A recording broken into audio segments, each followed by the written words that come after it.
It was just such an honest show. So it really started, I believe, if I'm correct, it started with an interview that he did on a news station for Chili's, featuring Chili's. And as a promotion for the college that he worked at, they started running Let's Cook, and then a network picked it up. We would go out to eat and people would recognize his voice and then come over to the table. We got a lot of fan mail. A lot of kids actually loved his show, and they would write to him and we would read these letters that were just kind of amazing. But he definitely loved to be, the center of attention. So he ate it up. And everywhere we went, it was like, he was recognized. So sometimes it was really annoying, but it was also really fun. Typically, we went live to tape. So everything he did on the show was basically, within that 30-minute time frame that the show would be airing, like with commercial breaks. Like that was the only break that we got, was between the commercials. That's where you clear everything off. So it's kind of like that in the sense of, it was like how they have all like Top Chef, Iron Chef. You only get a set amount of minutes to like make a dish. And unless it was like a baking one where he couldn't get it done that fast, for the most part, a lot of it was live to tape. Today we're doing melons. Yes, we're doing melons. And I went to the supermarket and I went through and I picked out a bunch of melons. Now we have casabas, Crenshaws or Cranshaws, honeydew, musk, cantaloupe, Persian, all different types of melons. And the reason I picked melons is this is a great time of year for melons. First of all, basically from July through September is a very good time for melons. Now, some melons are very good for you or are very ripe. Let's say July, some August, some September. For instance, a honeydew melon, which is a melon that runs basically from this size, to a little larger, can weigh up to 10 pounds. This melon is a thin, smooth-skinned melon, and smooth-skinned melons don't really give off any aroma or flavor, but when you knock on them like a watermelon, you should get a little bit of a hollow sound or an echo. That tells you it's ripe. You can also look at the stem end, and if the stem end will push in or is a little soft, that's an indication of it being fresh. When you buy a honeydew melon, put it right in a refrigerator if you're going to use it. If you leave it out at room temperature, it is what it is. It's not going to get any riper at all. Whereas if you were to take a cantaloupe, okay, this being a cantaloupe, and cantaloupe actually got its name from Cantaloupe, Italy, where they originally grew the melon before they imported them into this country. And this melon has a rough skin or a netted skin. It's a lot more aromatic.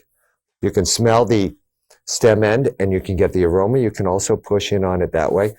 If you touch the skin here and it slightly goes in, that's also an indication that it's nice and fresh. Now I have a few more exotic melons here. This is also in what we call the muskmelon family. Muskmelon, which is a rough netted skin as opposed to the honeydew. I come from Canada and I originally thought all these melons were called muskmelons because that's what we call them, especially in the Western Canada or Midwestern Canada. But this is a casaba melon. It's very sweet, has a more of a honey flavor than does the cantaloupe, and we're going to play with that today. Let's see what else here. I have a Santa Claus melon here, which is a close relative. I'm sorry, this is my Santa Claus. This is my canary. I guess this is called the canary. I tried to look for the origin of the term, but the canary, I guess it looks like a canary egg. But this is a wonderful melon, and we're going to use these melons today to make a nice melon arrangement on a plate with some fresh berries. I'll show you how to peel the melon, how to clean it up nicely, what to leave on there, what to take off, how you can remove the seeds, how you can melon ball it or Parisian scoop it. And we're also going to make a melon soup. Melons are also very good because melons, with the melon, it's great for meals because you can have it at the beginning of the meal or at the end of the meal. It's loaded in vitamin A and vitamin C. As a matter of fact, a half a cantaloupe, 5-inch cantaloupe, contains 100% of the suggested vitamins A and D. It's a USDA suggested vitamins A and D for minimum daily allowance. I think that's what it's called. So cantaloupes have that. Well, we're going to take a little break right now. When we come back, we're going to make a nice melon platter. So please stay with me. I think we'll start with the Santa Claus melon today for this platter that we're going to do. Now, with the Santa Claus melon or any melon, if you're going to go ahead and peel it down at both ends. Just take the ends off with that. You really don't want to try and eat any of the skin at all. Now, with your knife, when you go to peel this down, some people will cut this in half and take out the seeds, which you can do, but I like to leave it whole like this. And with my knife, I just cut down like this. You make a slight sawing motion. Now, hopefully you can see this with the camera, but you can see the color of the meat here is very pale green or off-white. And the color of the skin of the rind right under the skin is white. You want to make sure that you remove all that white. So with the motion of your knife, you just cut down just like this. Nice slow motion, and just pull it on through. Let the knife do the work. Now, I know some people that go like this and then they're going like, you don't want to be doing that. You want to go nice and smooth. Shh. You can make sound effects if you like, and just pull it on down through and remove all of that. You can actually, if you have people coming over, you can peel these melons a day before you need them and just put them in the refrigerator wrapped, and they'll hold up very well, because once you put the melon in the refrigerator, it's basically done. It's not going to get any better at all. So you get rid of your rind. That's nothing that you really want to eat. You can't candy the rind. I know of no use for the rind. Take the melon, we'll just cut it in half like this. Now, when we cut it in half, you should get an aroma, especially with a smooth skinned melon. You should get a nice aroma. Then you have your seeds here. Use a spoon. Oh, I have a bowl here. I want to get rid of the seeds. Use a spoon and just pull the seeds out, but do it gently, because you don't really want to cut into the melon. You want to get rid of these nice seeds. See the wonderful color of this? Now, when we make this fruit platter, we'll use some different colors on our melons. Just put this on the side for now. I only need half. Now, with this melon, I'm going to take this, and there's different ways that you can cut the melon so you get a nice arrangement on the plate. First of all, I have to taste this and make sure it's okay. Absolutely delicious. You can take this, and with your knife, you can just slice through like this, and you can make a nice fan to go on a plate like this. Or if you like, and you want to be a little bit more decorative, take your knife, cut straight down this way, and you're not cutting all the way through, so you leave it combined at the end.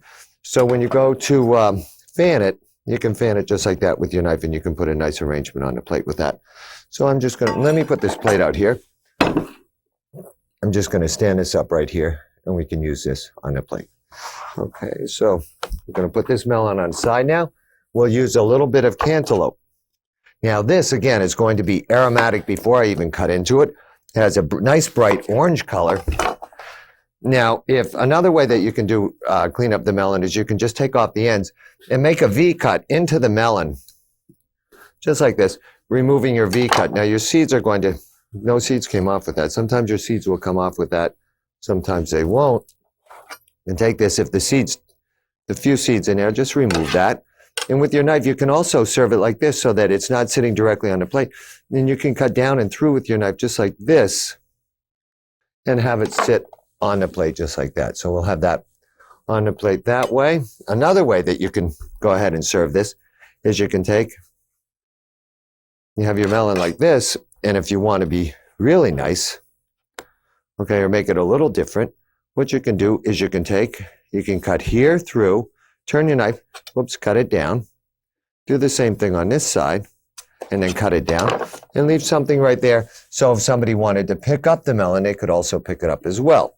There's different ways of doing it.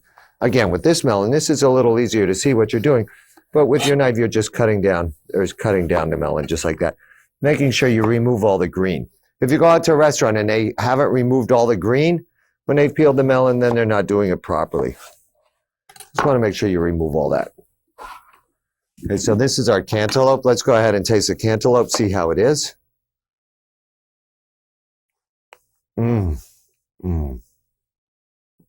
Absolutely delicious. There's nothing like this. And this is actually best when it's served ice cold. So you can peel it, clean it up, put it in a refrigerator, and serve it ice cold. It's going to taste much better.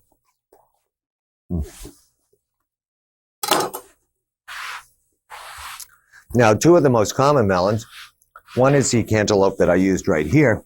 The other is the honeydew. When I'm doing that, when you work with the honeydew, I'm just going to take this and, again, cut off both ends. We'll peel it down. All right. Just going to take a wedge out of this.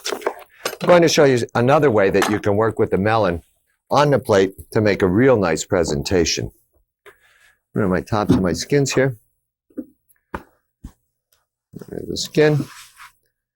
Now you also have to work with melon relatively quickly, and as I said earlier, the melon itself will not ripen at all. I'm going to move this over a little bit to this side here so we can see the presentation here that we're working with.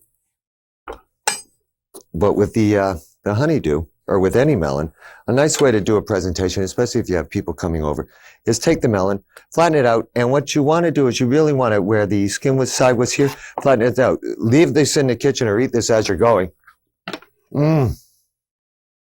This is absolutely delicious. It's about twice as juicy as a cantaloupe is right there. And then with this melon, what we can do is we can take it, have a nice flat side down here, and you can, whoops, I left a little bit of skin there.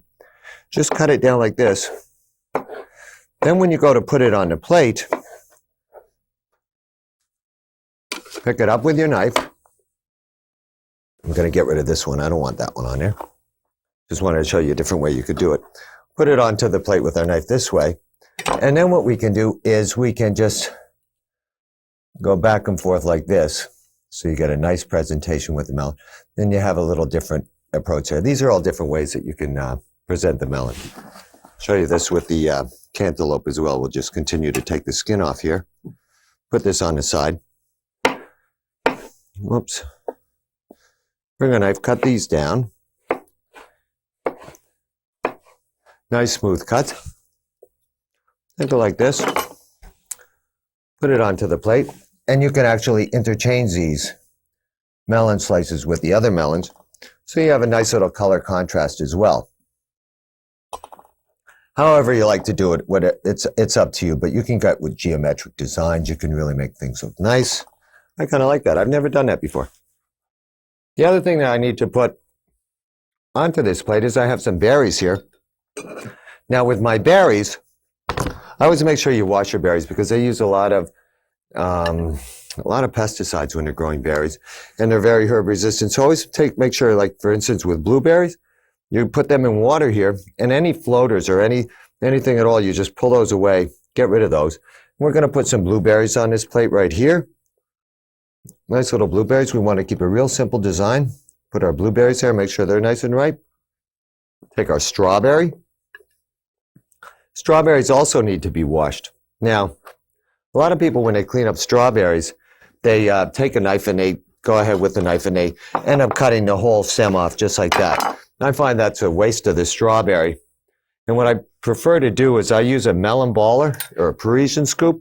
You can also just use a teaspoon, and you just take it, and with a teaspoon, you just scoop it out so it looks like this as opposed to that. It's much cleaner, and it's much easier to do with the melon baller. So we'll just take a couple of these, stand them up right onto the plate. Oh, 4 or 5. Also, when you put the plate together, always keep your colors together because you really don't want to separate them. A lot of times people have one here, one there, one. No, I like to keep things together, keep the colors together. I said strawberry. And also strawberries you should wash right before you're going to serve them. Don't wash them ahead of time because they'll end up absorbing the water, and it'll also speed up the ripening process of the strawberry. Last but not least, we're going to put a little bit of fresh mint on this. Right here. Take a little bit of mint. Right here. And maybe we'll take one strawberry right here. And with our paring knife, we're just going to fan this strawberry. Just cut it down like this. So we get a nice fan to it, and we can open up the strawberry. Gives us a little bit of a presentation there, and we have a nice strawberry pan. That nice, easy, fresh fruit plate. Very natural, very healthy, very wholesome, loaded with vitamin A, loaded with vitamin C. I said D before, but I meant C. And also, one other thing, don't forget to visit us on the internet. Okay, World Wide Web, ComcastNetwork.com. We're going to take a little break right now. When we come back, we're going to finish with our melon soup, so stay with me. No, I'm not swatting flies. This is a strainer, and if you don't have a food processor like I have, you can take fresh melons and you can use a spoon, and you can actually force them through this strainer to make a nice puree super coulis. Okay, now we're making melon soup today. So for my melon soup, I'm going to use a little bit of the cantaloupe that I have here. Okay, nice flavor. And you can use a combination of any type of melon that you like. I'll use some honeydew in this as well. Okay, a little bit of honeydew and some of my canary melon as well. Now remember, watermelon or melon itself contains anywhere from up to 80% water. So that's why it's aptly named watermelon. Okay, so melon contains a lot of water, so I should not need any liquid in this soup. I will be using a little bit of sour cream or yogurt in this soup. I've decided what I'm going to use today. It all depends on what you'd like to use. There we go. We're just going to take this, put this right into our processor here. And I'm going to let this puree. Now, when this purees, also what I just did there was a boo-boo, because I should have just left it on here and let the blade go down in there, but I can get it down in. There we go. We're just going to let this puree. And let this go for quite a while. I'm going to leave that go. Then I'm going to use some of the large dark green melon I have here. And I'm going to use a wedge of this in there as well.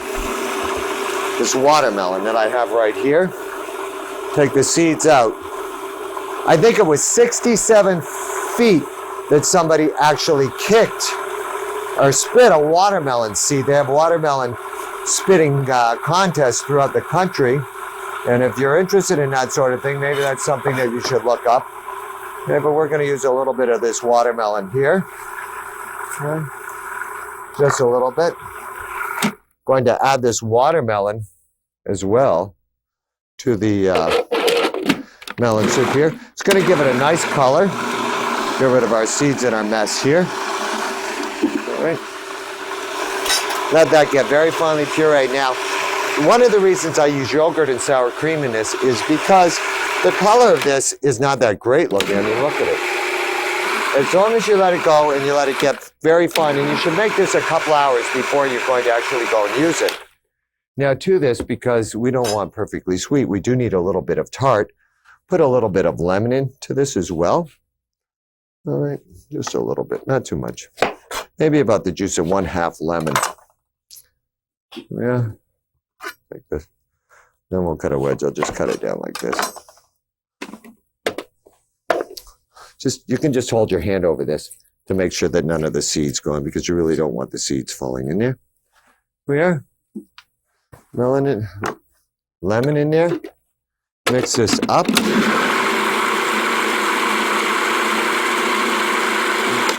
Make sure it's very, very fine when you mix this, which this happens to be. Now I'll use a glass bowl, and I'm going to add a little bit of yogurt to this. I could also use sour cream if I wanted. Goes very easy, and this is such an easy dish to make. So we'll put our liquid right in here, and you can see how soupy that is. Nice and soupy. The watermelon gave it a nice rosy hue. Beautiful color. No lumps. That's exactly what we want. Take a little bit of yogurt. Use non-fat, low-fat yogurt, whatever you'd like. If you wanted to thin this down even more, you could add ginger ale. I'm going to add a little bit of dry sherry to this. We just want to lighten up the color of this. There we are. Okay, now we'll check our consistency on this.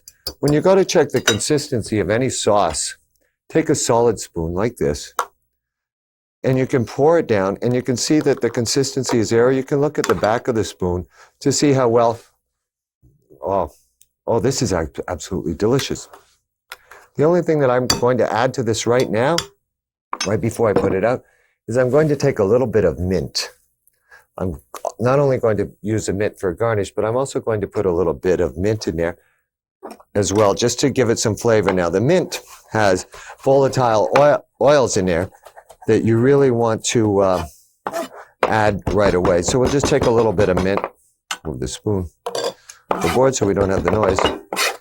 We just want to put a little bit of mint in there. There we are. Chop this up nicely. This will give some color, and it will flavor the soup.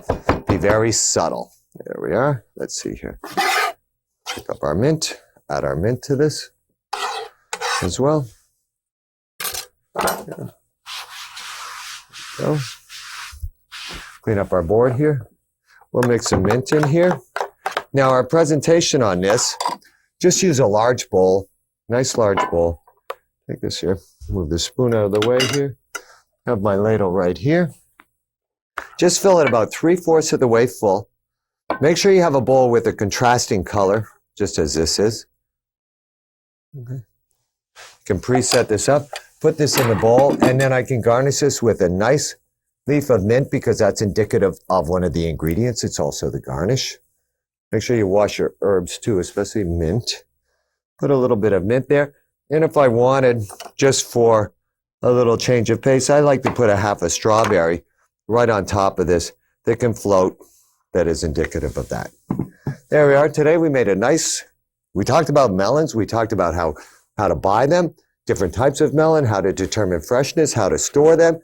We made a wonderful fruit plate here and a delicious melon soup. The show you're watching is Let's Cook. My name's Paul Dillon. Thanks for joining me today. And don't forget to visit us on the web at worldwideweb.comcastnetwork.com. Thanks for joining me today. We'll see you next time.